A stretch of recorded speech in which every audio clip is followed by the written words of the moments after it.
Programang ito ay rated SPG. Striktong patnubay at gabay ng magulang ang kailangan. Maaaring may masiselang tema, lengguwahe, karahasan, sexual, horror o droga na hindi angkop sa mga bata.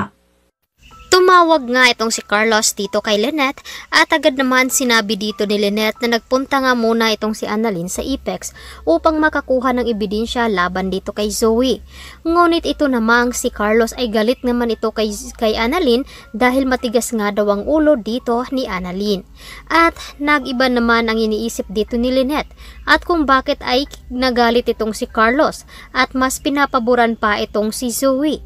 Kaya dito na matutuklasan unti-unti ni Lynette na itong si Zoe ay anak pala dito ni Carlos.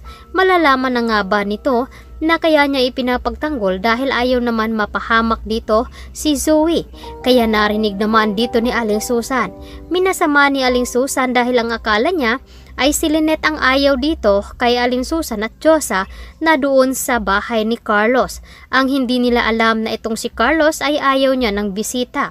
Kaya naman dito sasabihin ni Lynette na ipinagbabawal nga dito ni Carlos ang pagpunta ng mga kaibigan dito ni Lynette sa bahay nila. Dahil kung sino man daw ang pumunta sa bahay nila ay kailangan ay ipapaalam daw muna dito kay Carlos. Samantalang nasa Apex na nga itong si Annalyn at kasalukuyan naman na hinahanap nila itong si Zoe. Ngunit hindi na nila matagpuan itong si Zoe dahil nga nakonsensya ito sa nangyari dito kay Lolo Pepe. At umalis nga ito ng Apex at pinuntahan nga at sinundan itong si Moira.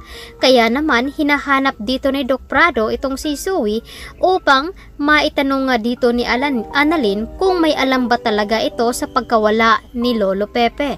Kaya naman naghanap rin sila Nurse Ivan at Nurse Karen ng ebidensya na pwedeng magpapaturo kung saan nga ba nagpunta itong si Zoe pagkatapos nga nilang magkita ni Lolo Pepe. Kaya naman malalaman ng security kung saan nga nagpupunta itong si Zoe at malaman nila na sumunod pala ito doon sa hotel kung saan pumunta itong si Lolo Pepe upang mapuntahan itong si Moira. Kaya naman wala na itong lusot sa gagawin dito ni Annalyn na investigasyon. Kaya naman itong si Moira ay nagalit rin dito kay Zoe dahil sinabi nga nito kay Carlos na hawak niya itong si Lolo Pepe. Kaya naman agad na sinabihan ni Moira na kailangan man nilang mag-ingat upang hindi nga malaman ng iba na hawak nila itong si Lolo Pepe. At ito namang si Baladja ay agad naman na pinahukay itong si Lolo Pepe upang doon nga ilibing ang kanyang kasamahan na nabaril nito. Agad na nagtawag dito si Baladja ng kanyang makakasama upang ito nga ang magbabantay dito kay Lolo Pepe. Nangangako naman ito na hindi daw patatakasin. Kaya naman sinabi dito ni Moira kung mapagkatiwalaan ba daw ang kinuha ni Baladja na magiging kasama. Agad naman nangangako si Baladja na mapagkatiwalaan naman daw ito dahil matagal na niya itong kasama sa trabaho. Kaya naman tatawa-tawa lamang itong si Dax, ngunit may pinaplano pala ito laban din dito kila Moira. Ang hindi nila alam na meron pala itong revelasyon na isisiwalat sa kanila.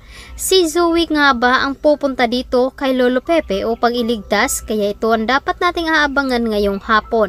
Dito lamang sa Abot Kamay na Pangarap. Maraming salamat.